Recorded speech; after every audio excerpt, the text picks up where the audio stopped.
Welcome to Random Movie Reviews. I'm Nathan, and today I'll be talking about Con Air.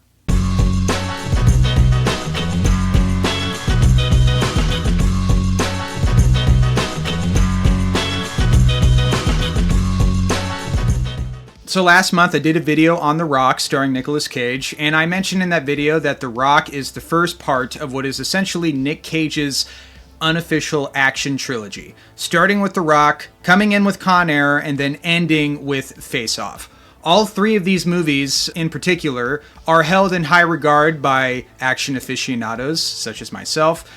We consider these three movies to be three of the most insane, over-the-top, and thoroughly entertaining action movies, not just of the 90s, but of all time. I've been planning on doing a Con Air review and a Face Off review, kind of to make a trilogy of reviews talking about Nick Cage's action movies, that amazing three-peat that he pulled off.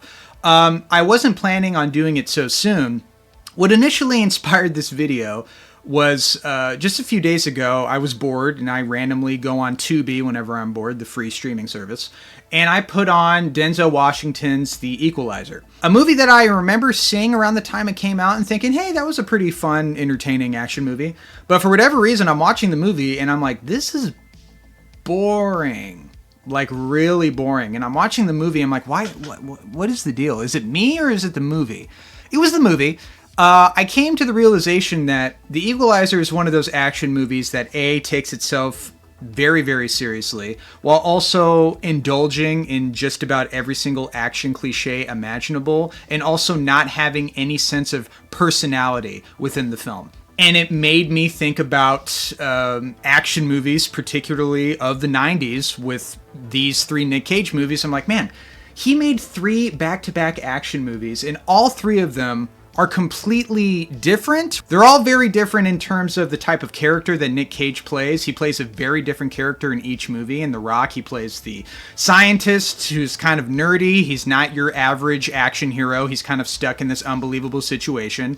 In Con Air, this is definitely the most traditional American action hero that Nick Cage has ever played. And in Face Off, where he's playing two roles essentially, he gets to be John Travolta and Nick Cage, and he is just completely off the wall, bonkers, insane, while also being John Travolta's good guy character. And all three movies have their own distinct personality, where you compare this to movies like The Equalizer, which feel like very generic, big budget action movies that have no sense of personality. An even bigger example is all of the Jason Statham movies that have been coming out recently, with movies like The Beekeeper, and most recently a film that's coming out called The Working Man, where it's like, it reminded me of like, Rob Schneider is a carrot, or Rob Schneider is a stapler.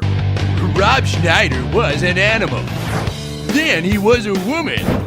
And now Rob Schneider is a stapler. Well, Jason Statham, it's like, he's the beekeeper, he's the working man, he's the librarian, he's the security guard. It's just like, it's so like lifeless. And you compare that to the movie I'll be talking about today, Con Air, which is a movie that also indulges in just about every action cliche you can possibly imagine, but at the same time, it feels distinct. It has its own personality.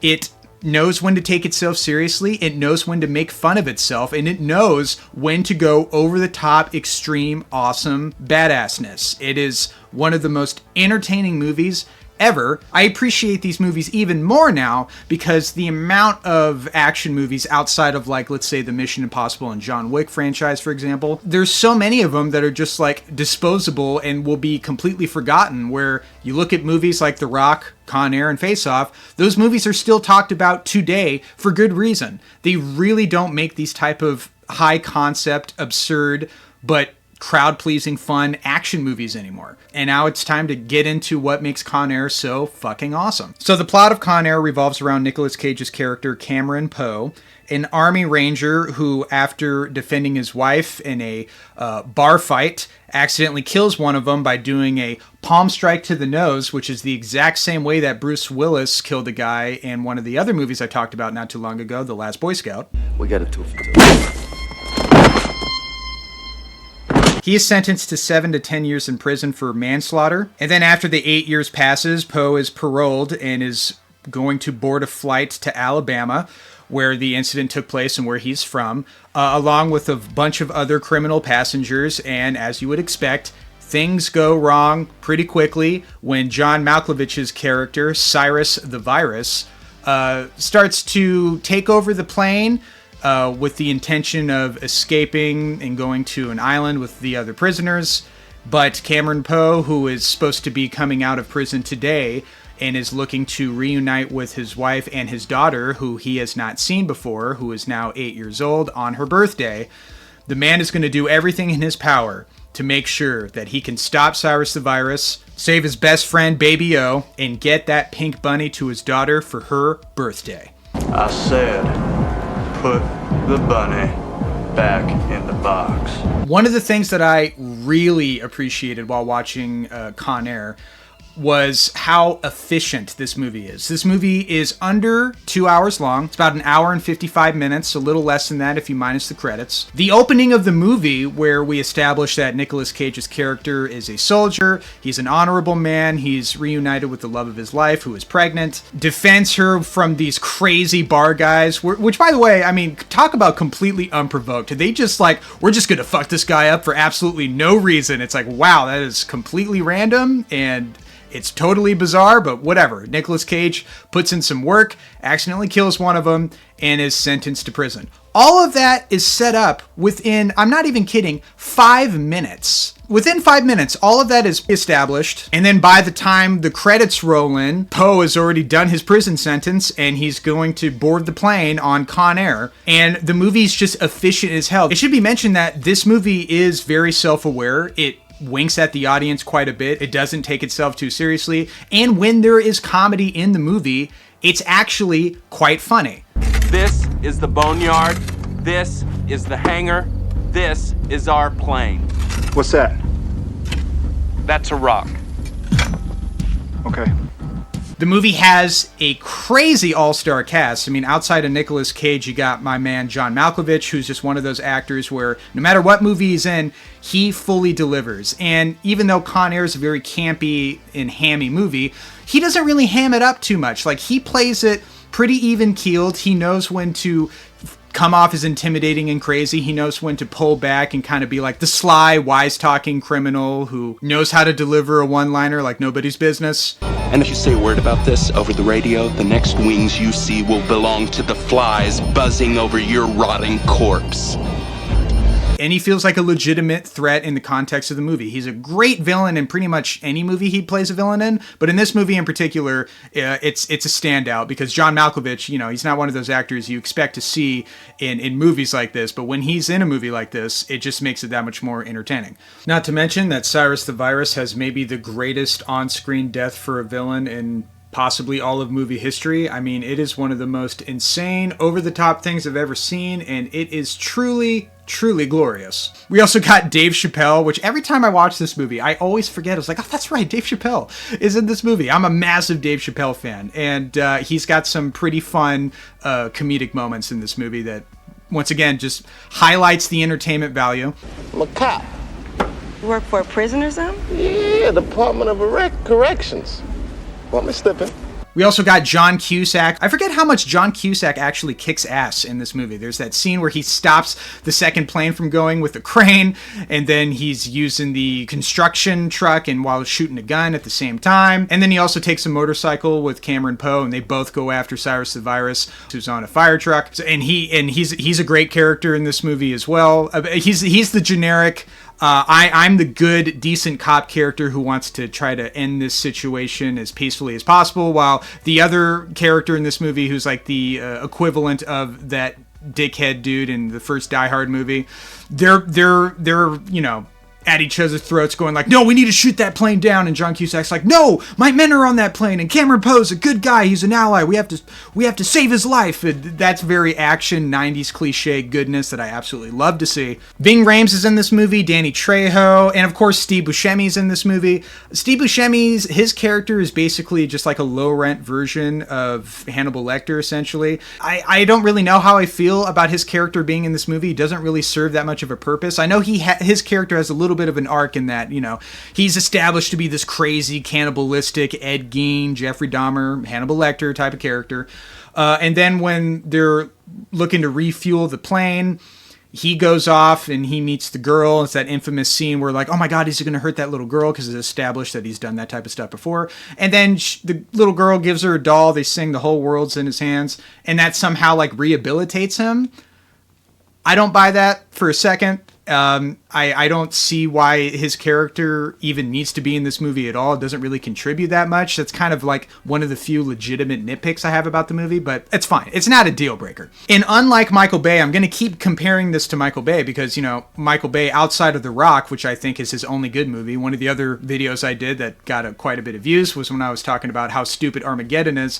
Some people may wonder, well, why are you so harsh on Armageddon, but you love Con Air and you're giving this movie a pass? Well, this movie is thankfully under 2 hours long, which I don't think Michael Bay even knows how to make a movie under 2 hours long. When there's humor in the movie, it's legitimately funny. And most importantly, when there's action in the movie, it doesn't feel like a cocaine-induced headache because there's just a barrage of noise coming at you, which is exactly what Armageddon is like. Not to mention, it's also edited like an insane person, so it's hard to even distinguish what you're looking at exactly. Con Air is not directed like that. And whenever there is an action sequence, the movie makes sure that the next action sequence that comes after it is bigger than the one before. And the movie is constantly building up the action, ramping it up to the point where when we get to the end of the movie, that's where the best action comes into place. The movie doesn't blow its wad too early, like Michael Bay does in all of his movies, where he's just throwing so much shit at you constantly. The action in this movie has dynamics. It knows when to ramp up, it knows when to slow down, and it knows when to increase the stakes and make the action even more bombastic and over the top. And it's all leading somewhere. And it all feels so much fun to watch. And at no point do I get exhausted watching this movie. I am thoroughly entertained from beginning to end. All of the action's amazing. Seeing Nicolas Cage with his terrible southern accent that's somewhere across between his character in Raising Arizona, H.I. McDonough, mixed with Forrest Gump. Dear Casey, it was so good to read your letter. I'm glad you like your teacher. You're a flower, you are. Just a little desert flower. Let me know how those come out.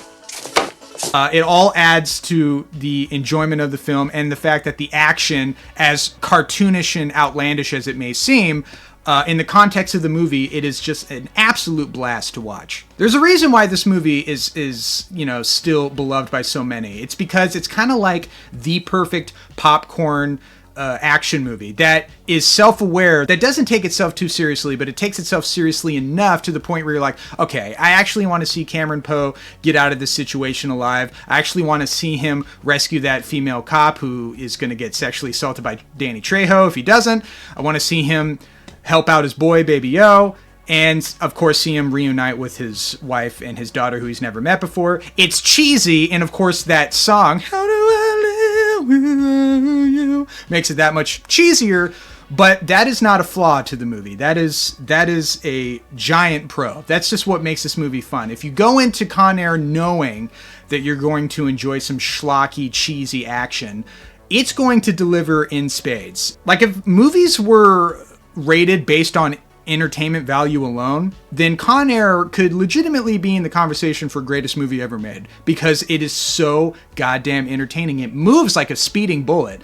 This movie doesn't slow down, and that's fantastic. I mean, it slows down for some character stuff here and there, but in terms of like the action and the insanity and how every situation gets even crazier and crazier, that's where the movie really, really delivers. It's just fun. It is just flat out fun. Now, is it better than The Rock? I don't know. In my opinion, I think The Rock is the best of the Nick Cage action trilogy, where Con Air and Face Off is almost neck and neck for me. But it's kind of amazing that all three movies are like evenly matched when it comes to sheer entertainment value and the amount of joy it gives me. I mean, they're all fantastic over-the-top popcorn action movie. Yeah, that's my thoughts on Con Air. This is a perfect example of a dumb, cheesy action movie that I legitimately love, as opposed to Armageddon, where I think parts of that movie is funny, but that movie makes me have a migraine by the end of it. Con Air doesn't do that. It knows when to stop, and it knows not to go